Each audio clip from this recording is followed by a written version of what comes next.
আসসালামু আলাইকুম। সাদর আমন্ত্রণ জানাচ্ছি আমার ছাদ বাগানে। আমির বাংলা টিভি। আপনারা দেখতে পাচ্ছেন আমাদের ছাদ বাগানে পেঁপে গাছে খুব সুন্দরভাবে পেঁপে ধরে আছে।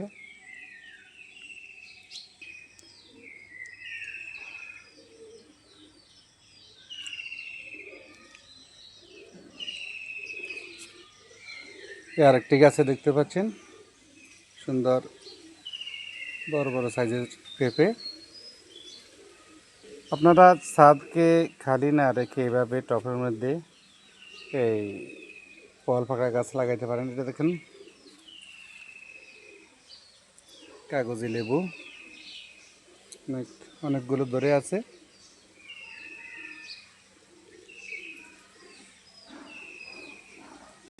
এই আরেকটা গাছে, এটা থেকে অনেকগুলো হারভেস্ট করা হয়েছে।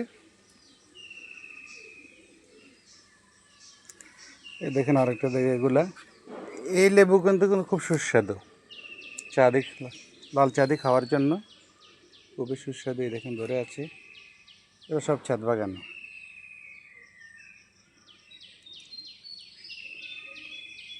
এটা বিদেশি জাতের লেবু।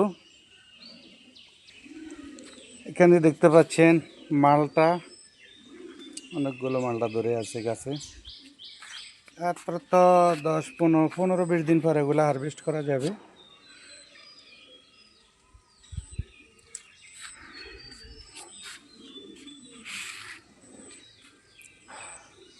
এই দেখতে পাচ্ছেন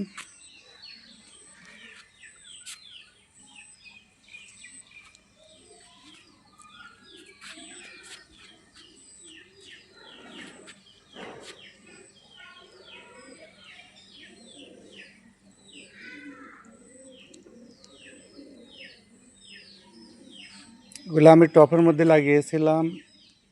এই মালটাগুলো দেখছেন অনেক বড় বড় সাইজের হইতেছে। এগুলা খুবই মিষ্টি।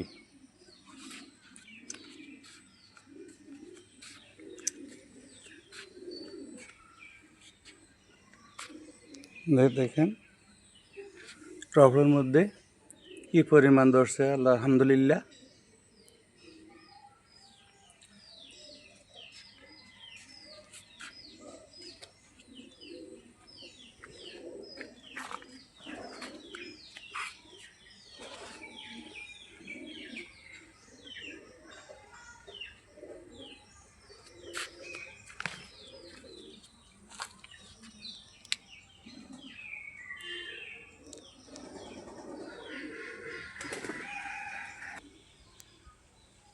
আলহামদুলিল্লাহ, আল্লাহর নেয়ামত এগুলো। আপনি একটু এগুলো বেশি পরিচর্যা করতে হয় না। আপনি টপে লাগাবেন এই সিজনে। টপে লাগালে শুধু মাঝে মধ্যে 2-3 মাস পরে একটু কালো সার দেবেন, এই আর কিছু না। পোকার আক্রমণ তেমন হয় না, পোকার আক্রমণ হলে একটু স্প্রে করে দিলে হয়।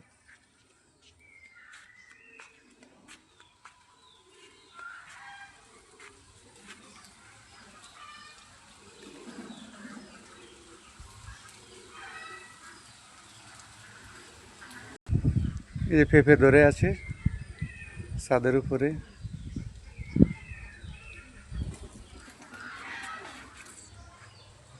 এই যে কমলা, অনেকগুলো কমলা ধরেছে, প্রায় 50টার মতো হবে। এই যে এগুলা আসতে একটু দেরি হবে। এই যে কমলা দেখুন, তাও টপের মধ্যে লাগিয়েছি। কমলা দেখেন সুন্দর করে ধরে আছে। এগুলো লেবু, বিদেশি জাতের লেবু। এটা সম্ভবত হয়তো ভিয়েতনামে বা থাইল্যান্ডের এই ধরনের হবে।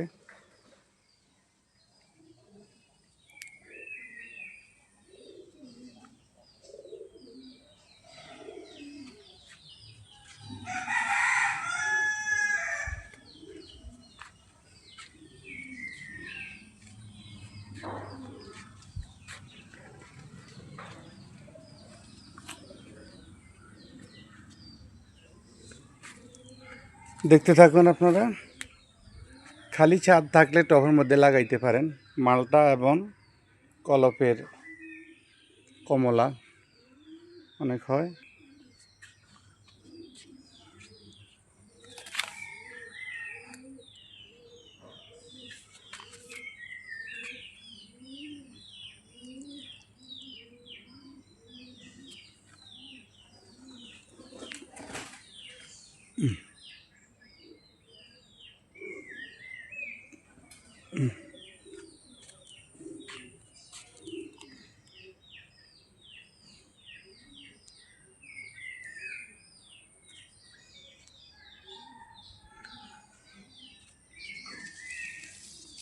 দেখেন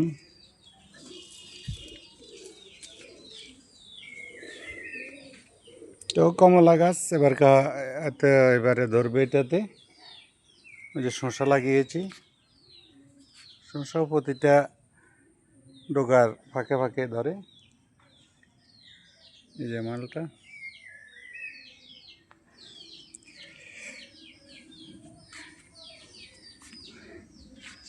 এই যে আরেকটা জিনিস আপনাদেরকে দেখাই আমি।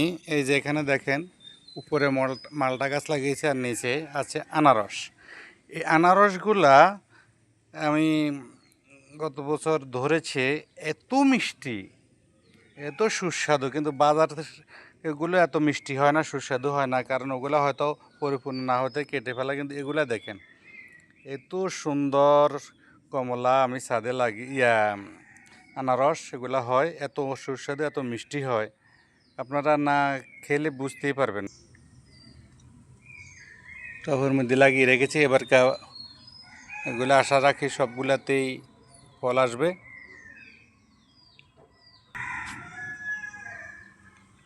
যেগুলোতে এবারকে ফল আসবে আশা রাখতেছি, আপনারা এগুলো লাগাইতে পারেন এভাবে খালি না ফেলে রেখে।